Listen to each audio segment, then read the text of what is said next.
Welcome to our channel. Today we how to authorize Fitbit with the Fitbit app on iPhone. Detailed guide step by step clearly. To authorize Fitbit with the Fitbit app on your iPhone, begin by ensuring that your iPhone is connected to the internet. Next, download the Fitbit app from the App Store if you haven't done so already. Once the app is installed, open it by tapping the app icon. If you already have a Fitbit account, select the option to log in. If you are a new user, choose to create a new account. Follow the prompts to enter your email address, password, and other required information.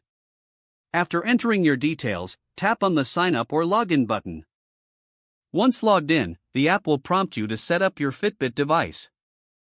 Make sure your Fitbit device is nearby and turned on. Tap on the Set up a device option within the app. Select your specific Fitbit model from the list provided. Follow the on-screen instructions to put your Fitbit device into pairing mode. This usually involves pressing and holding a specific button combination for a few seconds. Once your device is in pairing mode, the app will search for your Fitbit. When your device is detected, tap on its name to continue.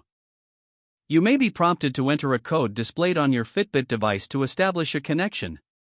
Enter the code on your iPhone when prompted. After the code is accepted, your Fitbit will be officially paired with the app.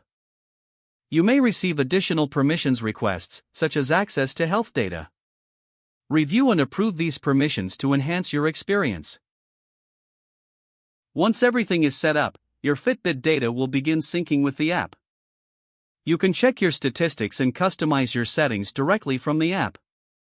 To ensure continuous synchronization, keep your iPhone and Fitbit device within range of each other. Congratulations, you have successfully authorized Fitbit with the Fitbit app on your iPhone. If the page does not load, refresh the browser or try again in a private or incognito window. Make sure you are using the correct email address, then retype it carefully to avoid small typos. If your password is not accepted, use the reset option and create a new strong password you can remember. Check your spam folder for verification or security emails, then complete any requested confirmation steps. Don't forget to like this video and subscribe to our channel for more step-by-step tech guides.